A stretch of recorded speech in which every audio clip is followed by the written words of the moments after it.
অনলাইনে পণ্য বিক্রির নামে গ্রাহকদের কাছ থেকে অর্ডার নিয়ে নির্ধারিত সময়ে পণ্য সরবরাহ না করে ৩১০,১৯,১৩,৪০৭ টাকা আত্মসাৎ করার অভিযোগে ইভ্যালির মালিক মোহাম্মদ রাসেল ও তার স্ত্রী শামীমা নাসরিনের বিরুদ্ধে মানি লন্ডারিং প্রতিরোধ আইনে মামলা করেছে সিআইডি।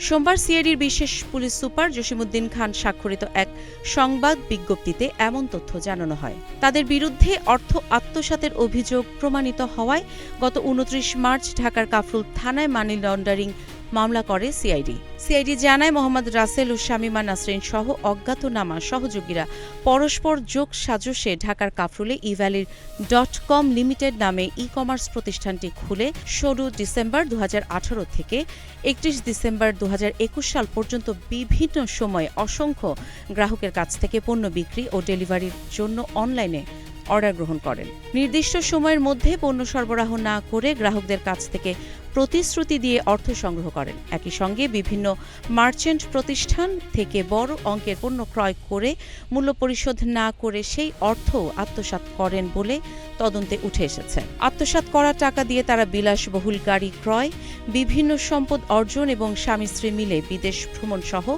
ভোগবিলাসিতায় ব্যয় করেছেন। গ্রাহকদের বারবার নতুন ডেলিভারি তারিখ দিয়ে আশ্বস্ত করা হলেও শেষ পর্যন্ত পণ্য সরবরাহ করা হয়নি, যা স্পষ্ট প্রতারণার শামিল।